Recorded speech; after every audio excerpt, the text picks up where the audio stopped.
All right, now all the participants go down and then they go back up again as everybody comes in. Yep.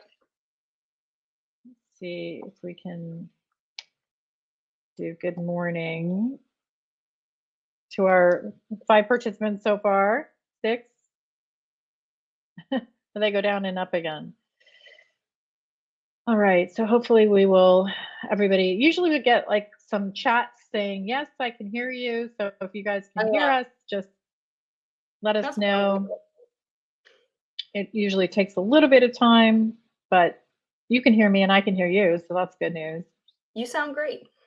Yeah. You sound Well, we were just chatting, of course, about the first child you have. Oh, hey, so nice to hear you. Thank you, Solange. Solange. Appreciate that. Hey, Hi, Lindsay. Lindsay, the moderator. Yes, Lindsay's our other owner here. Cool. She's behind the scenes making sure everything goes well. You need that person. That's a key person. Yes. Thank you. Hi, Courtney. And you're In my sweatpants. Yay. I have real pants on today, but that's not always a guarantee for Zoom. Yeah. I put on the real pants for you guys, but like I was going to say that I just need to look good on top, as they always say on the Zoom. So, but we do have still a couple of minutes, and we were just talking about that first time the baby comes home, and you're like, it's such a shock to the system. And I really remember when they brought the baby in the hospital room, and then they left. I'm like, wait, what? Like literally, I was like, what? You know, I'm supposed to keep baby here. I thought you'd take them back. We got a one-page handout. We were given a one-page bullet point handout of like, here's everything that you need to know about a newborn. They didn't even really do a car seat test. They were like, we trust that you have one. And then we were sent on our way. And I was like, this feels like it should be illegal. Someone should be keeping track of this. Like a one sheet. Oh, wow. Like the one sheet, like the 10 bullets you need to get started with your new baby. He held on to that thing. I was like, we can't lose the sheet. Like they wanted us to have, and it was all stuff we knew, but I was so like stressed at that time of my life that I was just like, we have to have it. Like we have to know. Gosh, it's like, no, it hits you like a brick wall, man. Or at least it hit me like a brick wall. It was really, that was a wild time.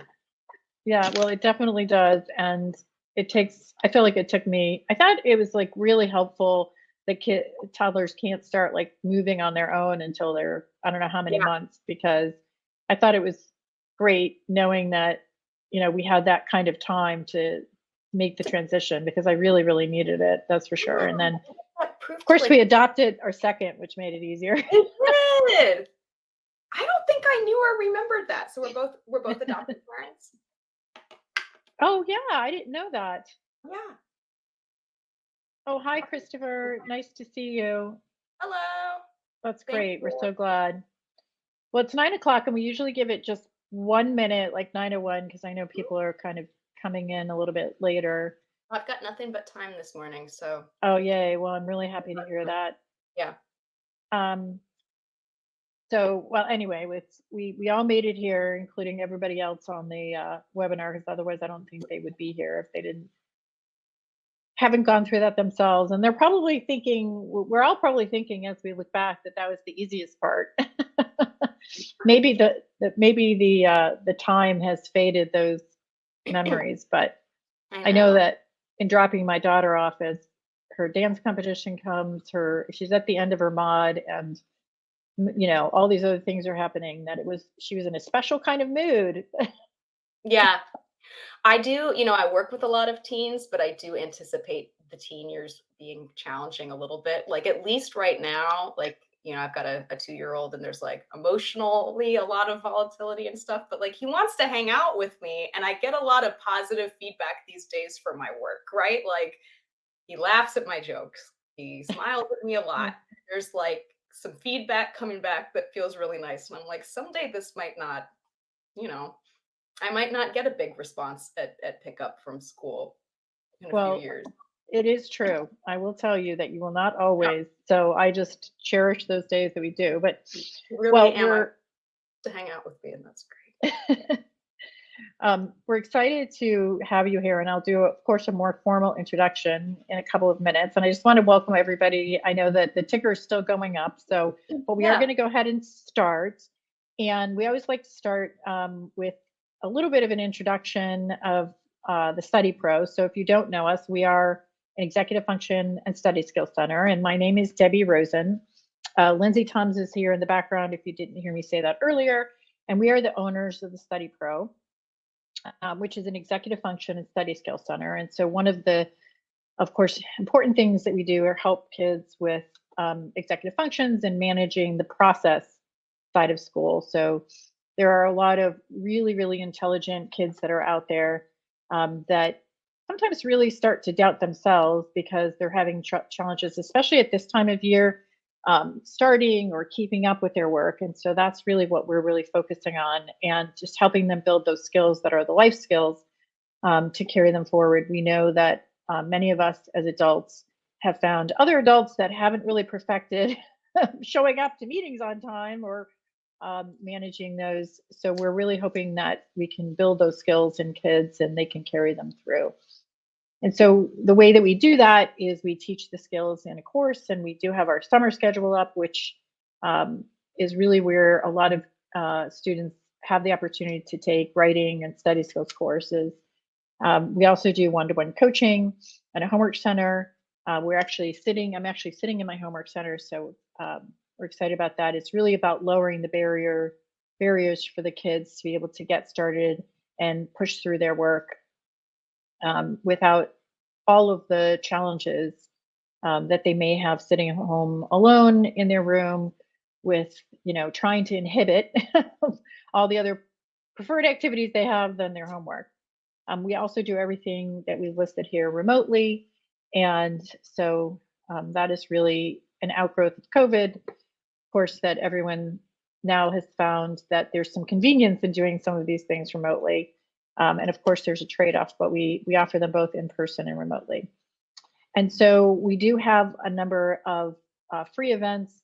We have our next month's event, which is April 27th, the Science and Motivation. So Dr. Rebecca Resnick has done a lot of research on the science of motivation. And so she's taking one of the most well-received talks that she's done, and she's actually adding some of the newer research that's come out. We don't have this one online yet, but we will be adding this in the next week or so and sending out, of course, invites. So please mark your calendars if you'd like to attend that.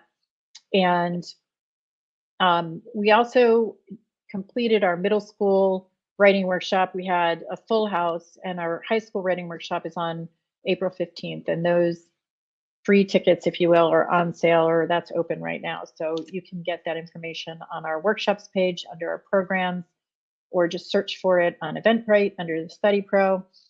And we've already started filling that one up for April. And we do a series of free growth mindset workshops. We just had our second one for the spring this past Saturday. And then we have a third one, growth mindset for writing, on Saturday, April 29th. So we're very busy with our free workshops. We want to make sure that we can, bring the community in and offer those opportunity. And Lindsay just put that link in the chat. Thank you so much, Lindsay. And now, of course, to the star moment of the show, which is really you, Katie. I'm so excited that we had the opportunity to meet. So Elisa Nettlestein introduced us, who was a speaker earlier this year, or actually in 2022, but earlier this school year. And I'm so happy that we've gotten to this place. So I know you're going to introduce yourself a little bit, but I do want to share that what is so great about you, and I think this is a service to everybody who's listening, is the fact that you offer so much. We offer those free workshops, and we try to bring the community in there, and you offer so much. I know that right when you go to your website, you can download a coping skills guide, which is great. And I've already, as you know, watched the vast majority of the course that you have online, which I know isn't free, but it is a small fee for the course for both parents and kids, which I think is so fantastic. So even if your child is in therapy and you're seeing somebody online, I think it's really fantastic that you have that as something that you can do together with your child and go through some very specific skills. I'm going to stop sharing this as you can put your slides up. But I also say that, what I think is really fantastic is that you just are very tools focused and very strategies focused. And I know that's what this is about today. So I will turn it over to you to further introduce yourself once you have a chance to get your slides up. I also do want to mention while you're doing that, you are an author in addition to offering all of these other great resources. And your book is The Parent's Guide to Managing Childhood Grief. So if that is pertinent to anyone, we certainly encourage you to take a look at that. So with that, I will turn it over to you. I'm going to put myself on mute. And I know we talked about if there's clarifying questions, please put them in the chat. This will be recorded, and I will go ahead and try to catch those if they're clarifying. If they're specific questions, then we can leave that to the end because I know Katie has some time built in. Absolutely. Yeah. If there's something where in the moment I'm saying it and it doesn't quite make sense, please interrupt. I would be happy to. I'd rather answer it then. But if it's something like, how do I adapt this to my child's specific age or specific issue or something like that, we'll make sure to hold time at the end for that stuff. Yeah. All right. Thank you for being here. Yeah. Thank you all for being here. This is so exciting. It's so nice to see so many people on the participants list. As the title suggests, this is 3 proven strategies to help kids with worries. I'll be teaching something called cognitive coping strategies today, which are like thought-based strategies. So there are ways that you can address unhelpful thought and worry patterns with your child at home. And there are also things that I love to do in therapy. Deborah was so kind to like go through professional accolades and talk me up and like make me feel good on a Thursday morning. But I thought it might be worth introducing myself in a slightly different way as well, because when I first heard Deborah talk about Study Pro, I was like, gosh, I wish this had been around when I was a kid. I think I would have been a really good Study Pro student. So yes, I'm a therapist now. I work with anxiety and OCD, and I write and I make courses. Ooh, Cape Town, South Africa. How cool. I love that. What time is it there? It seems like it's probably like a very weird time of day. 4 p.m. Oh, that's reasonable. Okay. So yeah, back before my therapist life, long ago in the year 2000, as you can see in this photo, I was a super anxious teenager. And I was the kind of kid who really needed executive functioning skills. I was the kid who would take the SAT for fun because I loved word analogies, but I also didn't know how to tell time in 6th grade. And I would sit on top of my desk to make it close because it was so full of papers. So I was really struggling in a way that the adults around me at the time could not understand. And then also having a really hard time with anxiety and OCD on top of that. My parents were a lot like I imagine you are as parents. They were really desperate to try to help. They left no stone unturned trying to help. I went to many a therapist, many a specialist during those years. Things helped a little, but they didn't help a lot. And it wasn't until I was in grad school becoming a therapist myself that I learned about CBT, cognitive behavioral therapy, which I'm sure a lot of you know about. It's a skills-based, research-based way of practicing therapy that's less about, talking about your childhood. And I was just like, man, this would have moved the needle for me as a kid in a way that the therapy that I got didn't. I really believe that. And so I like to toss this out there just because CBT skills can be challenging. It asks kids to face their fears and do uncomfortable things. And the skills I'm teaching today are exactly the kinds of things that I would like go back in time and bring to my past self if I could. So I know words like cognitive coping, trying to differentiate between like anxiety and worry, these concepts can be kind of abstract. So instead of hitting you with a bunch of definitions, I would like to share 3 case studies up front that kind of demonstrate the kind of unhelpful thinking I'm talking about. Before I do that, I would love to hear from you all. How old are the kids that you are hoping to get help from with this webinar? If you want to just type a quick age in the chat. 15, 13, 10, 10, 8, 17, 19. Yeah. Okay. High school, 14. 4 to 17. My goodness. Okay, well, Kelly has her hands full over there. 6. Awesome. Okay, so it looks like clustered maybe in the middle and high school range with a few outliers on other sides. Yeah, that's super helpful for me. So you'll see in these case studies, most of the hypothetical cases are like early to mid-teen range. I would say the skills in here will work really easily and well from about 8 up through high school age. And then if you've got older kids or younger kids, you might want to adapt a little. So if anybody has questions about that, feel free to let me know at the end. These are really adult skills that get modified for use with kids. So there's not really an age limit on them. So let's get started and chat about some of these hypothetical cases. So first I want to talk to you about Ethan. Ethan is a 12-year-old boy who was homeschooled for 2 years during COVID. Like many kids, his school went remote. He was at home. He did pretty well with it. I don't know about you. Some of the kids that I work with actually kind of enjoyed remote school, but started back to in-person school at the beginning of this school year. And since that time, it's been really difficult for him in a way that it wasn't pre-COVID. He's had a few panic attacks at school, and now he's just very concerned about the possibility of having another one. And also just has a lot of wide-ranging worries about like academics, his homework load, his tests, and just being away from home in general. Like he's just not as used to being out of the house and away from family. And so the idea of something bad happening while he's not at home is scary. And so the way that this has been manifesting for Ethan is really long talks, like Sunday scaries on steroids kind of talks on weekends about all of these worries. So like seeking out mom or dad, unloading all of this stuff. And now we're starting to see it kind of creep into weeknights and drop-offs as well, where instead of getting out of the car quickly, he and his mom are just kind of in the car trying to talk through this for, minutes and minutes and minutes. And it almost seems like the more they talk about it, the more anxious and worked up Ethan gets. So that's been the struggle for Ethan.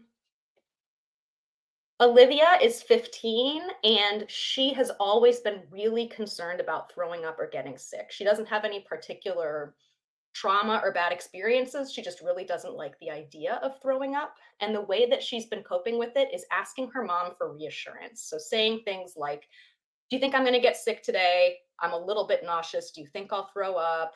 I ate that bag of chips last night that was past its expiration date. Do you think that's all right? So-and-so from school was sick. Do you think they're going to get me sick?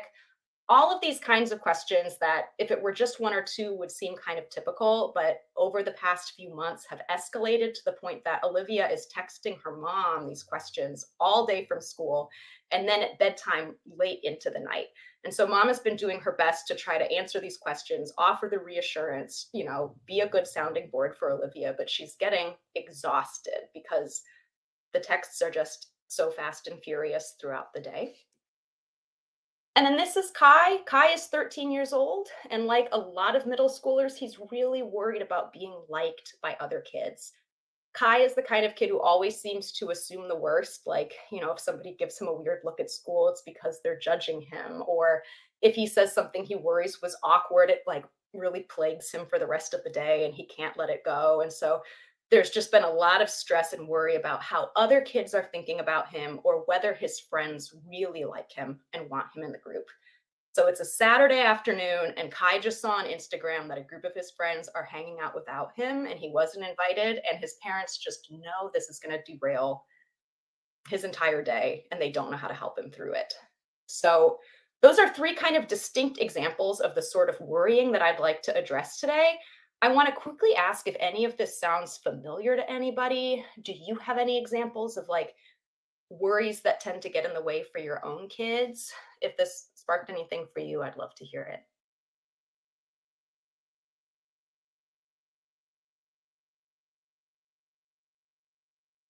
Thinking about others judging a lot. Yeah. Yeah. Yeah. All of these are pulled from like not any individual client, but many clients I have. So these are all kind of problems that I see coming up a lot. Yeah. Afraid of getting sick for sure.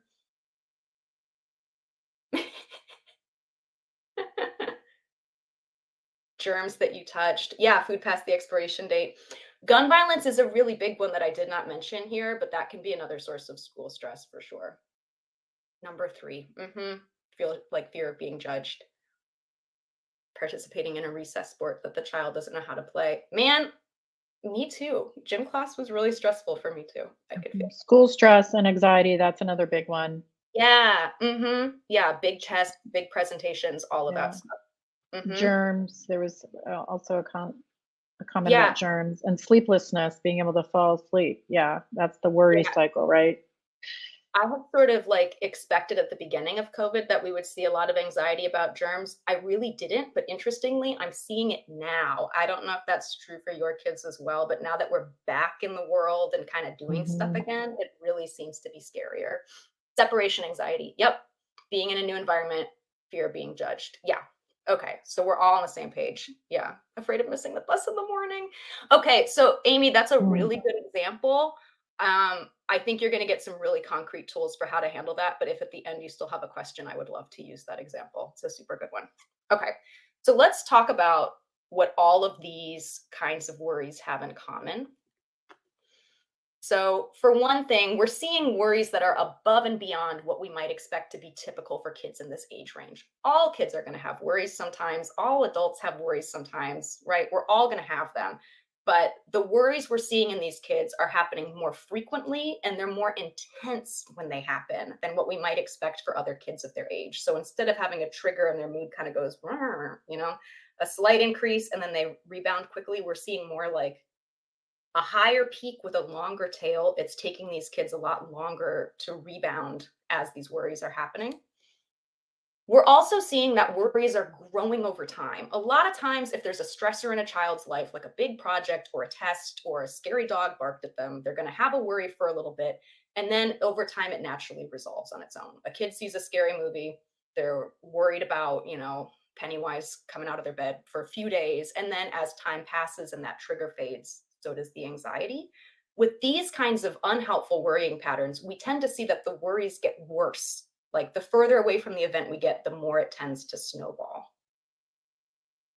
Also, all of these parents are doing great things. Like these case study parents are doing all the things that parenting experts say to do. They're listening, they're making themselves available, they're patient, they're reassuring, they're trying to use logic to outsmart these worries, but you just cannot. You cannot outsmart these kinds of worries. And so it almost feels like the more you talk about it, the worse it's getting. Like you're using all the right skills, and yet it's almost fueling the fire, and the worries are getting worse instead of better. So I like to think about these as like carousel worries or whack-a-mole worries. Like the more you talk about it, it just kind of spins around and around and there's no exit ramp. Or you're investing all of this time and energy into like solving one crisis. And then as soon as it goes away, it's like something else has popped up someplace else completely random to take its place. So you're just like fighting these fires all day long. So like carousel whack-a-mole type patterns.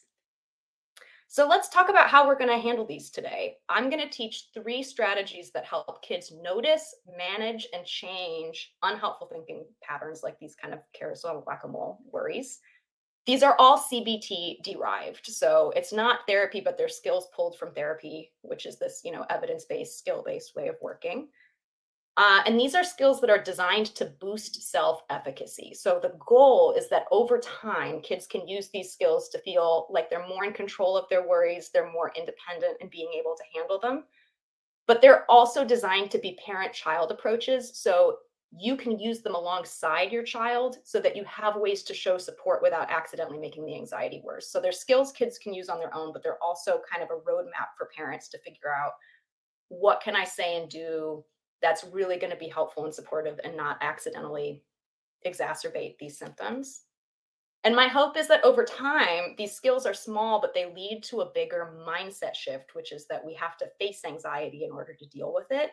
And we don't always have to do what these worries are telling us to do. So the first skill that I'd like to talk about today is something called a worry break. This is a really good tool for kids who have those carousel or runaway train type of worries where once they start thinking about it, they can't stop. So any kid can use them, but if you think back to that Ethan example, the kind of, worried on the night before school, worried before drop off kid, this is a really good tool for the Ethans of the world. So that kind of circular carousel thinking is also called rumination. And ruminating is when we are like dwelling on a problem or a negative feeling we have or a worry that's come up in a way that kind of goes around and around and around. So instead of thinking about it until we reach a conclusion and putting it aside, it's almost like the thought loops and it gets really out of control if you kind of think like water swirling around the drain. And It's really tempting to ruminate because it feels active, like we're solving the problem. Worrying can really feel like a proactive thing to do, but in actuality, because we're not ever reaching a conclusion, it doesn't solve anything. And over time, it actually tends to make the anxiety worse instead of better. So if your child is ruminating, you might hear them saying things like, my mind is racing, I can't stop thinking about this. Or you might notice that you have these long drawn out conversations that seem like they escalate over time. So let's talk about how to practice these worry breaks. The idea is pretty simple. We're scheduling time in our day to worry and then setting limits about worrying the rest of the time. So the first thing that you want to do is pick a time with your child that you're setting aside each day to deliberately give permission to worry. They can worry about anything and everything. We're not going to fight it. We're going to actually add worrying time to our schedule. I would recommend limiting this to about 15 or 20 minutes and thinking about a time of day when both you and your child are like feeling pretty good. So you don't want to do this right before school drop off or when everybody feels really fried and exhausted. Think about a time when everybody's kind of fresh and able to be present. And that's because you will likely be involved in this process. During worry time, you set your little timer and you are there to be a sounding board for your child. This is when you can use all those good parent listening skills. So you're following your child's lead. You can reflect back what they're saying to you, validate their feelings. If they want to problem solve during this time, you can do that. Help them come up with a plan. If they don't, you can just empathize and lend a listening ear. But then once the timer is up and that 15 or 20 minutes is over, we're closing the book on worrying for today. And when worries pop up at other times, as they will, your child can remind themselves, you know what, I don't have to deal with this right now. I'm going to save it for my next worry break. They can write it down, they can add it on a notes app on their phone. However, they want to take note of the worry, they can trust that it's going to be dealt with later on and they don't have to address it right now. So another option for how to do this that might help older kids, teenagers don't always want to sit down and have these kind of like heart-to-heart chats. If a child would like to process their feelings alone, they can do this entire skill with a journal where they set a timer and they free write their worries for that 15 minutes and then close the book until the next worry break.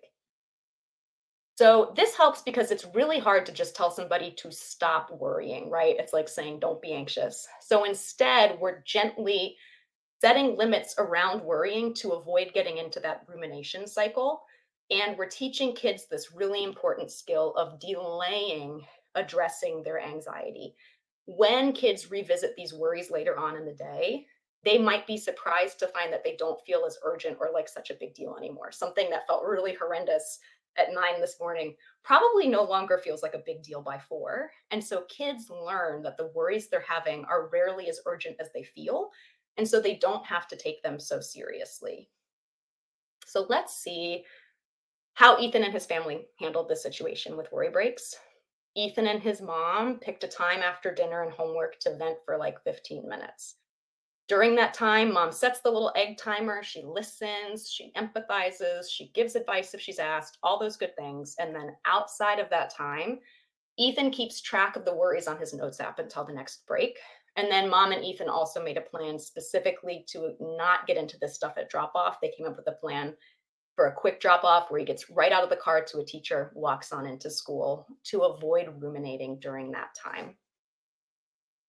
So the next skill I'd love to teach is called limit setting. This is a strategy for kids who are dealing with their anxiety through requests for reassurance or for check-ins that seem excessive. I know a couple of you in the chat mentioned that you've got kids who are afraid of germs, afraid of touching things that might have germs, are asking for a lot of reassurance at home.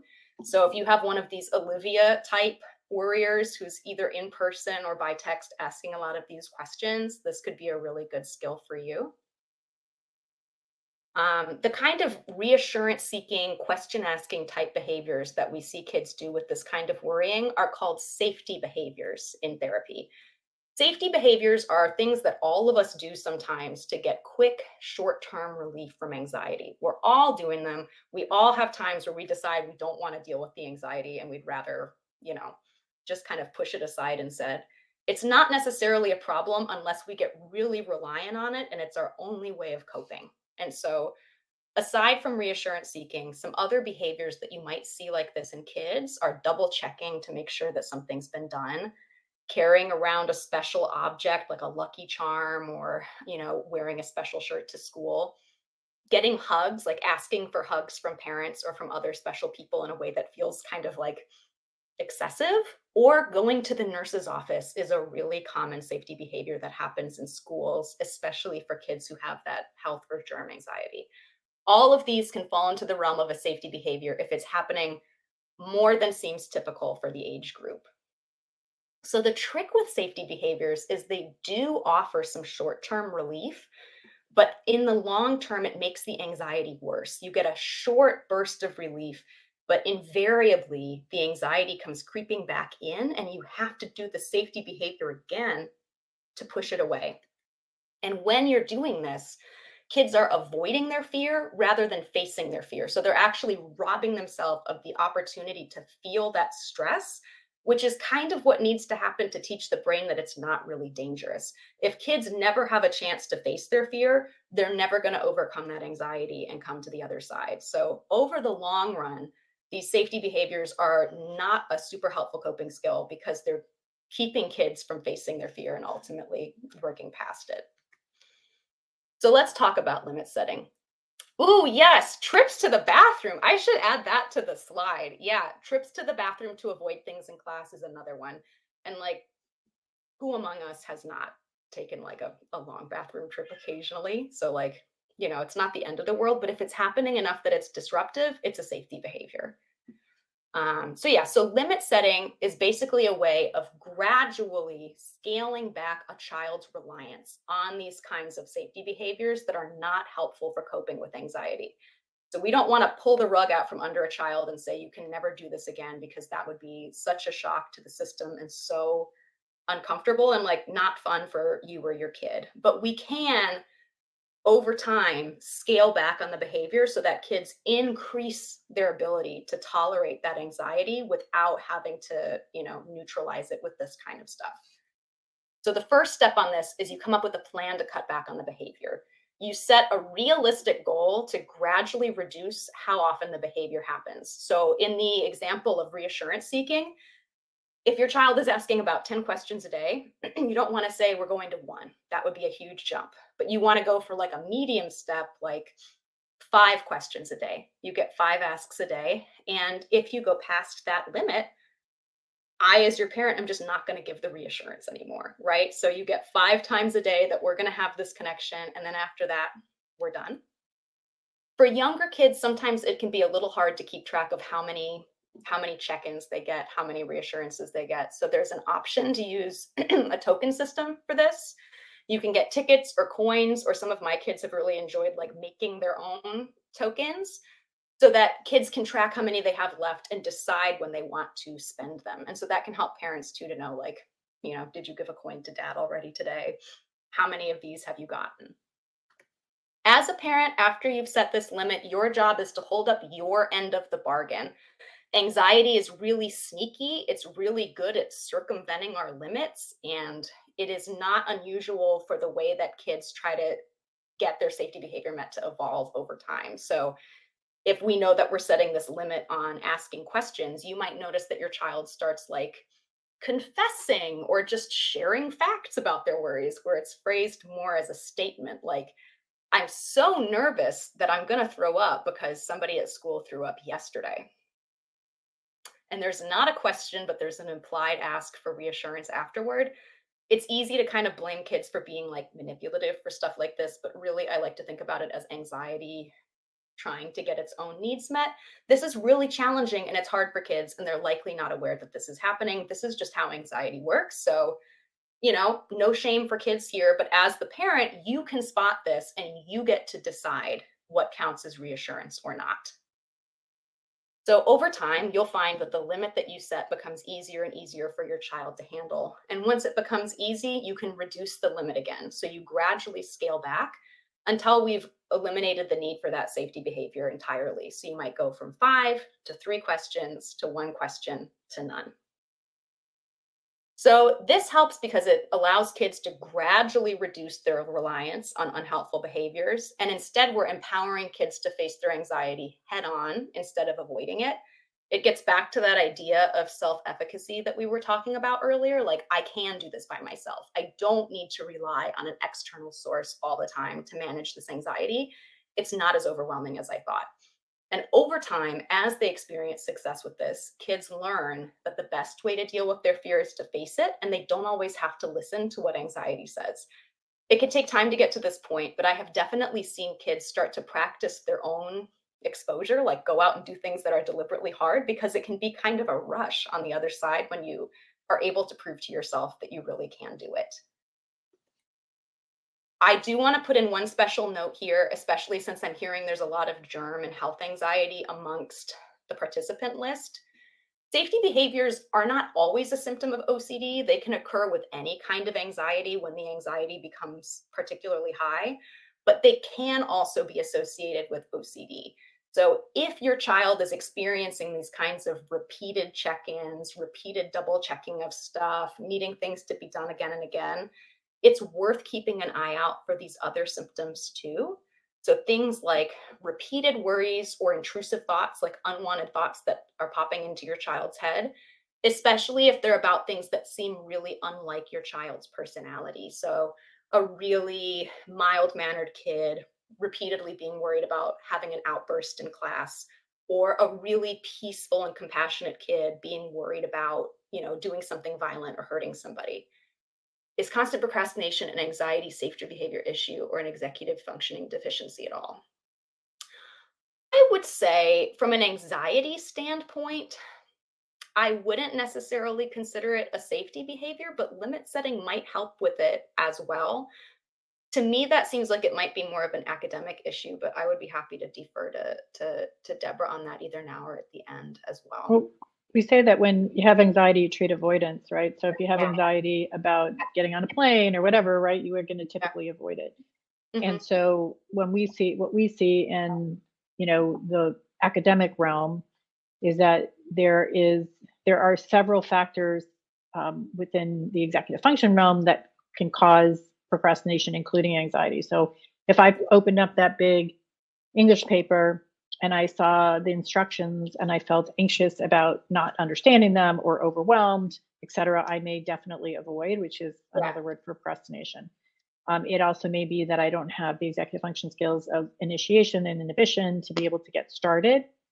And so therefore I may procrastinate. And so, there is certainly a longer answer to that, but we absolutely see constant procrastination as um, executive function in the executive function realm.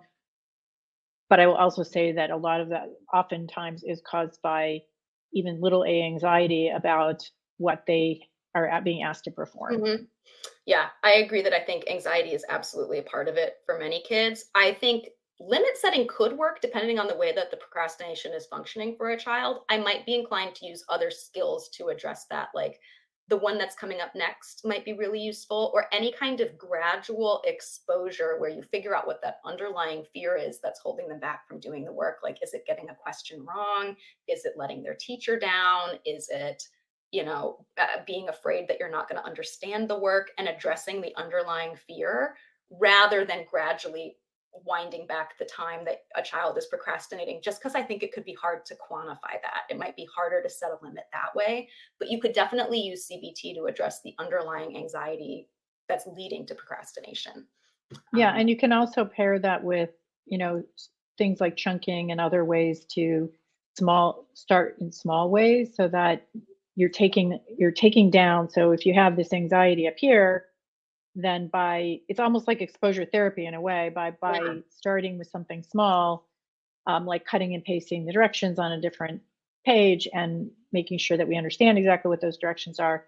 Those are strategies that we can use in conjunction with, of course, everything you're talking about, Katie. yeah, yeah. I think that's a great point, though, that like even if something is not like a really discrete safety behavior, we see this cycle all the time with anxious kids, that the thing that brings relief in the short term may actually be prolonging their suffering in the long term because they're not having the opportunity to face their fears. So that mindset shift, I think, helps. pretty much any child with anxiety, that the only way out of it is to find a way to get through it. Um, so yeah, so just to wrap up this idea of like OCD symptoms, other stuff that you might see is feeling the need to say or do something a certain way over and over again. So if you're noticing that things have to be really specific, like a child says a specific thing and you have to say a specific thing back, or they have to close the door a certain way every single time, that's also suggestive of this is veering out of like anxiety safety behaviors and more into OCD compulsive behavior. And then in general, like in OCD, we tend to find that the obsessions and compulsions take up a lot of time and they really interfere with daily life. So if you're noticing that there's sort of this creep where you're getting multiple behaviors, multiple rituals that are kind of spreading out into other areas of life, that's also a really good indicator that you might be dealing with OCD. Limit setting is not something that's like goes against OCD treatment. It will help if your child has OCD, but they are also likely going to need more support from a therapist. So if you're seeing these other like symptoms come up, speak to a doctor, speak to a therapist. In particular, ERP therapy, exposure response prevention, is phenomenal for OCD. I'm certified in ERP, but you can also find a lot of people on the IOCDF website who are. So if you look up that term, you'll find a lot of help. So for Olivia's family, they agreed that they were going to set a limit of 5 texts per day to start. Mom would reassure up until that limit. And then if Olivia passed her limit because anxiety is sneaky and it tries to get around this stuff, she would say something that was loving, but not reassuring, like, that sounds like a question I can't answer, or I love you, so I'm not going to answer that, or I don't want to talk to your anxiety right now. Something that was a little bit fun, a little bit sweet, but is also not telling her what she wants to hear, which is, no, you're not going to throw up, right? So after a week, this got a little easier. So they reduced to 3 texts and then 2 and then 1 until Olivia was not feeling this need to check in all the time. And she actually found that the more she tolerated the uncertainty on her own, the less anxious she felt about throwing up at school. The last tool I'd like to teach today is a little bit more complex, and it's called Blue Thoughts and True Thoughts. This is a kid-friendly adaptation of something called cognitive restructuring, which is sort of like the bread and butter of CBT for anxiety.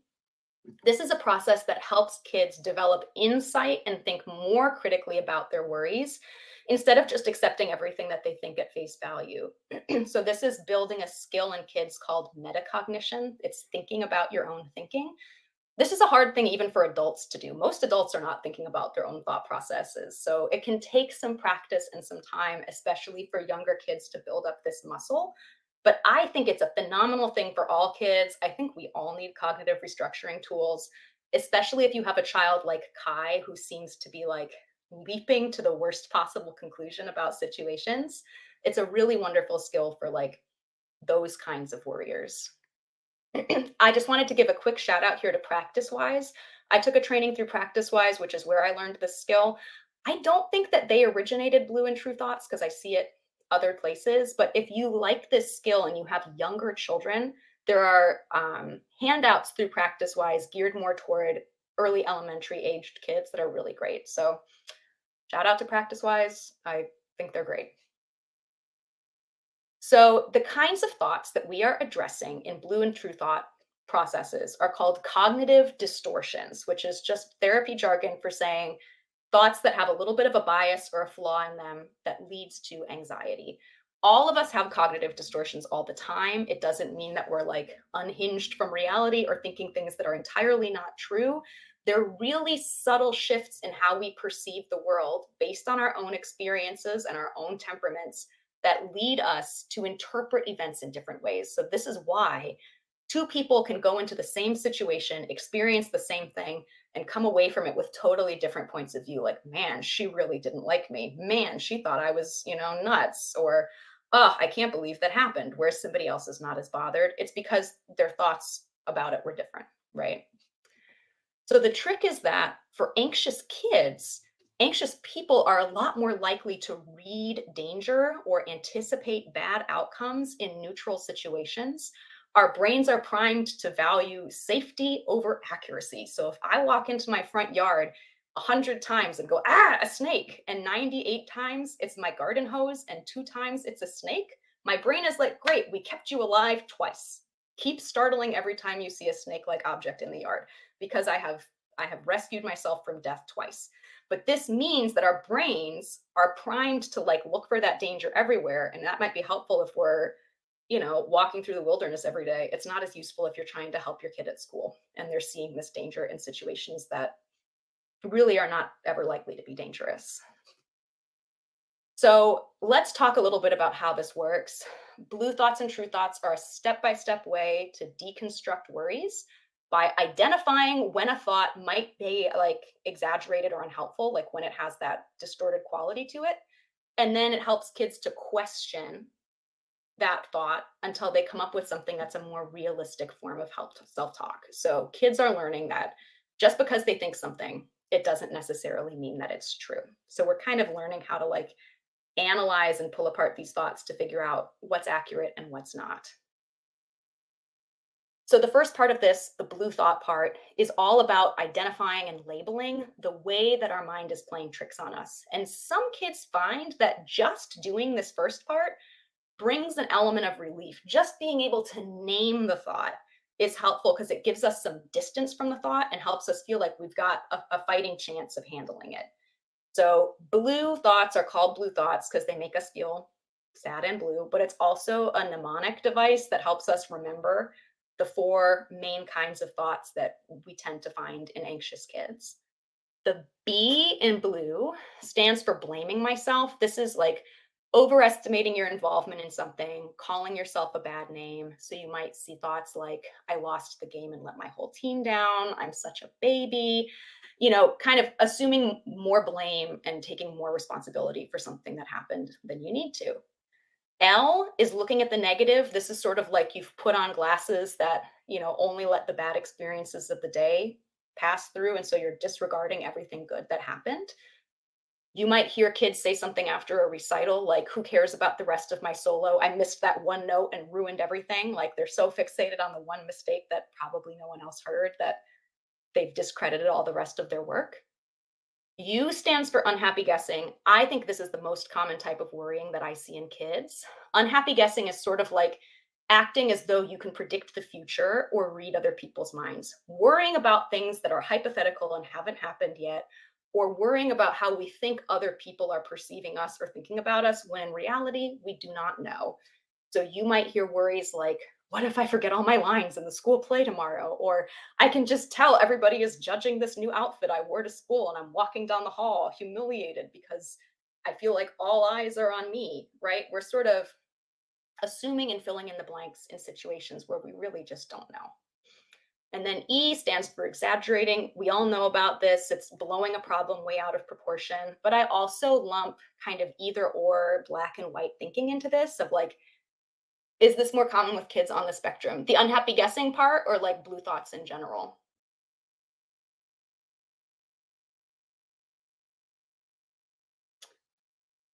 I would say both negative thoughts. I think in particular, the one that I would say I see more in kids on the spectrum is the black and white thinking, that kind of either or thinking. I think all of us experience these kinds of cognitive distortions all of the time. Some of us are better at dismissing them on our own than others, but this sort of like, it either has to be perfect or I might as well not have done it. Or, if somebody is, somebody's either all kind to me. Yes, absolutely. So E stands for exaggerating. So this is either blowing the problem out of proportion or it's this kind of all or nothing thinking of either you're with me or you're against me. Either I get an A on the test or I might as well have failed it. Either, I get into all my AP classes next year or I'm never going to college. So some other examples of thoughts might be like an 80. If it's not an A, I might as well have failed. So I think that we do tend to see, like, they call it rigid thinking sometimes in neurodivergent kids. But, in general, I think all children, in particular anxious children, experience all of these blue thoughts. So once we have those blue thoughts down and a child has identified what kind of thought they're likely dealing with, we can start asking questions sort of like a detective of our own thoughts to try to investigate where those flaws might be and find more helpful ways of thinking. So the first question I have kids ask is, do I have any evidence that this is true? Is there any proof, right? I then have them ask, what would I tell a friend who had this thought? Because oftentimes, like, we don't we don't say things to friends in as mean a way as we say them to ourselves. If my friend comes to me worried that they're going to forget all their lines, I'm not going to be like, yeah, for sure you will. And everyone will laugh at you. I'd never say that, but I say it to myself, right? So that can sometimes give kids another perspective. You also want to ask kids, can they think about this from a different point of view? Is there another way of looking at this problem? So if I'm worried about getting a bad grade on a test and I look back and I've gotten a B or an A on every test this quarter, that's pretty good odds for me. I've handled this before, I'll probably do it again. Or, if I am upset because I missed a goal in my game, can I look at it and think, well, there were a lot of other people who also had some responsibility in playing well, and we all fell short today, and that's okay. So that perspective taking can also be helpful. The last question is, if it is true, is it really the end of the world? So a lot of times kids get into this kind of catastrophizing mode where their anxiety response is so much bigger than the issue itself, where, like, in reality, even if this feared thing did happen, it probably wouldn't be as bad as a child imagines it would be. You can ask, like, do you think you'll still be thinking about it in 2 weeks? How about in 2 months? How about next year? Right. So we also want to remind kids that they can tolerate embarrassment, they can tolerate disappointment. They have survived many hard things in their life and they could do it again. You know, in almost every case, they could handle it again. So just to kind of see what this looks like in action, because I know it's a little more complex, let's see how Kai would handle this. The thought that Kai identified for himself was, they didn't invite me to hang out because they're only pretending to like me, right? So there's the thought he has, and he's able to look at this list of BLUE thoughts and think, yep, this is an unhappy guessing thought, right? He's assuming he knows why he wasn't invited, when in reality, we don't have that information. So now that he knows that he's having this thought, he's going to go on to these true thought questions and go through them. So the first thing he asks himself is, do I have any proof this is true? Sometimes there is a little bit of proof, but in this case, there's really not. So Kai says, I don't really know why I wasn't invited. It's not like the Instagram caption said, we hate Kai, right? Like, we're all hanging out without Kai because we don't like him. In fact, he has some evidence to the contrary, that these people have always been really nice to him. They're friendly at school, they seek him out, like, they haven't had a fight recently. Not a lot of evidence for this thought.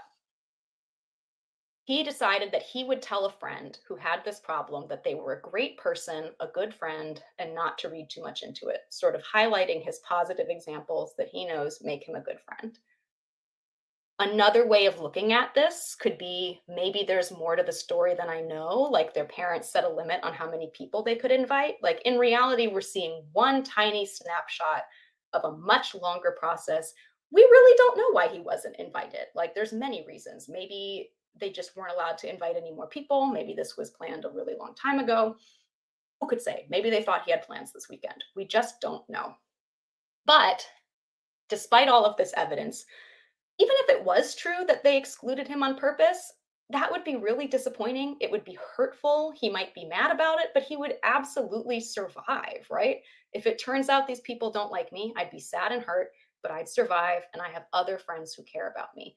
Even if this feared outcome were true, there are so many ways through this, and we all have these experiences in life. So the last step of this blue and true thought process is that as kids are answering these questions, there's usually a phrase or two that kind of jumps out and is like, oh, like, that changes the way that I think about this.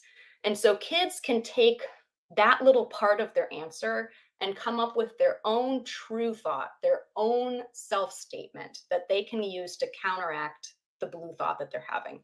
We can't stop blue thoughts from happening. We can't tell ourselves not to think something, but we can offer this more realistic thought back to ourselves to kind of create a more helpful feedback loop. So Kai's thought was, I don't really know why I wasn't invited, but these people have always been nice. I have no proof they don't like me. No matter what happens, I'll survive. So what I think is important to notice about this is that we're not saying that everything is going to be okay. Sometimes as kids are learning the skill, they come back to me with things like true thoughts like everyone loves me. I'm going to have an awesome day. Like, there's no way anything will go wrong with this. And those thoughts are also not realistic and sometimes can lead to more anxiety because they feel a little empty and a little bit overly positive. Instead, we're being positive, but also realistic. We're accepting some amount of uncertainty. We don't really know what will happen. We just think it will be better than what our anxiety is telling us. But the real thing is that we're highlighting a child's ability to cope no matter what does happen. So we're not promising that everything will always be perfect, but we are putting a reality check onto these out of control worries and highlighting a child's strengths. So those are the 3 skills I've got for you today. We talked about worry breaks, which is when you set aside that special time for worrying so it doesn't take over the day. We talked about limit setting, which is how we gradually scale back on safety behaviors. And then we just went over blue and true thoughts, which is how we can catch those thoughts as they happen and teach kids over time to gradually not believe everything that they're thinking. So thank you so much for joining me today for this. I really hope that this was helpful for you with your kids. I'm thinking about all of the stuff that you mentioned in the chat and like how we could apply these things. Oh, I'm so glad, Tamsin. Thank you. Yeah, if this kind of work seems like it was helpful to you or you think it would be helpful for your child, there are 2 ways to continue working on this with me that I wanted to share with you. One, as Deborah mentioned, I have an online course on my website. It's called Worry Free Tweens. It's for kids roughly ages 8 to 13. This is on-demand remote anxiety help. You can download it and go through it at your own pace anytime. And it has DBT skills for kids and for their parents. So there's one half of the course that presents skills to kids, and then another half of the course that presents like the rationale behind them to parents and how you can support your child through using them. So it's a lot of stuff like this. It's about kind of like what I tend to teach in my first 3 like sessions of therapy with a child. So it's not a replacement for therapy, but it's a really nice adjunct if you are looking for something practical to add to your child's current therapy, or if you're like on a waiting list trying to get in with somebody. And because you were here today, and I'm so grateful for that, if you use the code StudyPro, you can get 10% off of that course. If you think your child would enjoy a more live, interactive way of learning these skills, I'm in the process of expanding and updating the online course. The information there is good. I just want to add more. So I'm going to be launching a beta group this spring, a very small group of maybe 4 to 5 kids, where I teach these skills in person over Zoom in that small group format. And it'll be a chance to kind of customize the content if there are things that kids are really looking for help with. If you would be interested in having your child join that group and they're roughly in like, I would say an 11 to 13-ish age range, please send me an email at katie@katielear.com. I'd love to talk about it. I'll offer a little coaching to you as we talk about whether it's a good fit for your child. So shoot me an email and put beta group in the subject line for that. Thank you so much. Oh, Study Pro for the code. Yes. Yeah. Study Pro. Wow, Yeah. that was fantastic. I know we had a question. I just wanted to kind of bridge over to the question by saying that I really loved 2 of the themes that you shared, which are, I think, so important. One is this power of and, right? That I can be nervous, and that's something that Dr. Dalton always talks about, right? And I think it's so incredibly helpful because they do, the second theme, have to learn to tolerate. We all have to learn to tolerate a certain amount of uncertainty and anxiety, right? And so that's really the muscle that we're trying to get them to build. Mm-hmm. Tamsin wants to know if I do direct one-on-one online consultations. I do. Shoot me an email about that. That's also something that I'm going to be building into this live coaching course that I'm guessing now that it will be probably 3 to 4 child-led sessions. And then I also do want to have some one-on-one coaching time with kids and their parents as a part of that. So if that interests you, shoot me an email and I'd be happy to work that out. And so we did have a question: is being delusional better than worrying about not being good enough? Are they Ooh, both a sign of anxiety? interesting. Is being delusional better than worrying about not being good enough? I would say I guess I want a little more information on what this looks like. Like, is this a child who's going into school saying, I know I'm going to win the spelling bee today, when we know that they're actually like just an okay speller? If Terry's out there, I'd love to hear a little more about the specifics of this. Well, hopefully, Terry will respond to that. Yeah. And we did have another question about the safety activities being Mhm. screens. Sure, that's true for so many. We battle more over screens than helping. We battle more over screens than helping anxiety. Any advice? Yes, in all, including sports. Okay, I'll get to Anne first and then to Terry. I would say for screens, if a child, I mean, for one thing, we know screens are really addictive, right? So, like, part of it is that we're fighting an uphill battle against something that's designed to be addictive.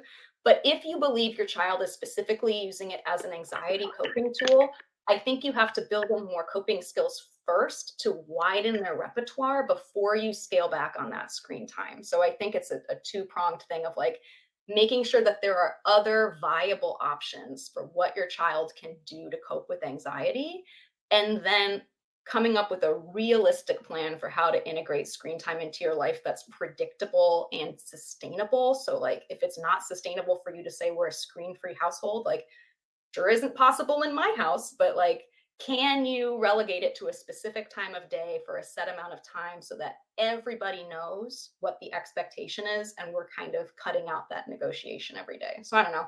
In my house, it's, screen time is the morning hour as we're getting our coffee and slowly waking up before starting our day. It might look different for you with older kids. Terry says yes and all, including sports. I think that both of those mentalities can be unhelpful in different ways. Like, I have sometimes found that parents, in an effort to diffuse anxiety, will tell kids, who wouldn't like you? You're the best kid. You're the greatest kid. You can do anything you set your mind out to do. And deep down, kids are feeling more anxious because they know that there's some distorted thinking there too.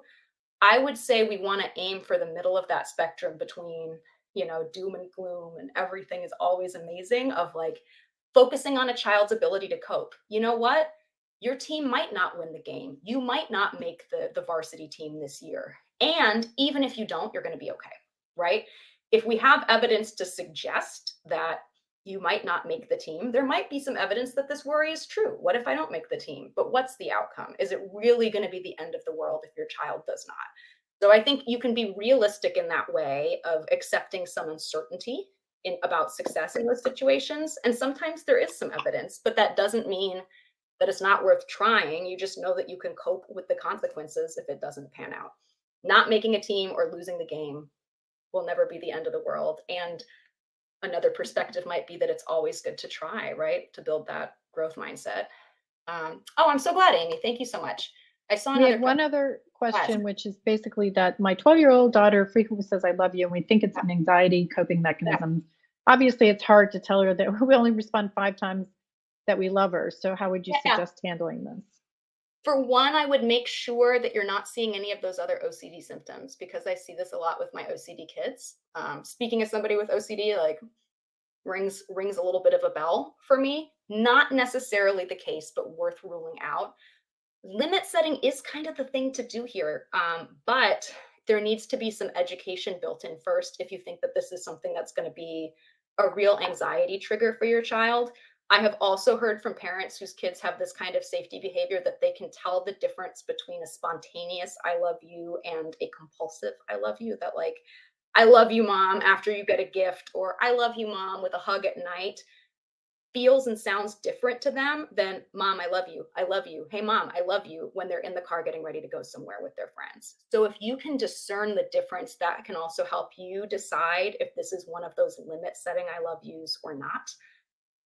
But yeah, it's hard. It's hard to not say this back to a child. So I think really doing some education first, whether that's with a book, whether that's with the course, about the rationale behind why it is helpful to do this, is an important first step so that kids are on board and understand why we're trying this approach and can have some amount of buy-in. And then, yeah, you want to be really gradual so that you're not pulling this away from her, all at once. I know I've had a lot of I love you and hug giving kids in sessions, and it does feel mean in the moment sometimes not to give kids this nurturing that they're asking for.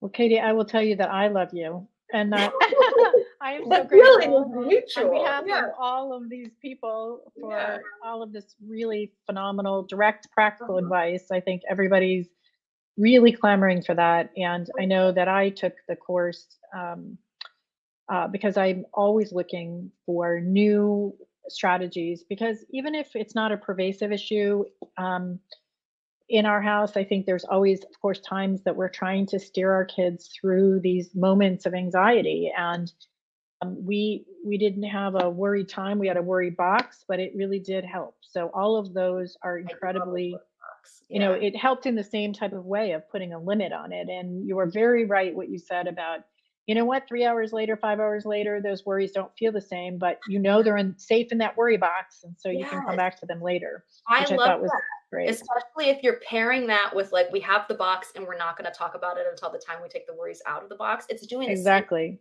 gives you a really nice, tangible, like I know that it's in a safe Yeah. spot.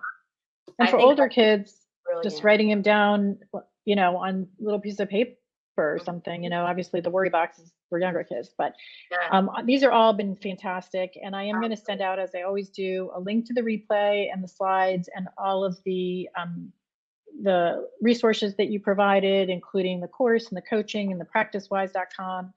So I Yeah, just wanted to thank you so much thank for all you. of this amazing information and thank everybody that attended. And Yeah, we really appreciate it. We'll see you soon, I hope. yeah. Thank you all so much for looking for new ways to help your kids. Little past me really, really appreciates it. Yeah, thank you so Yeah. much. Okay. Bye, everybody.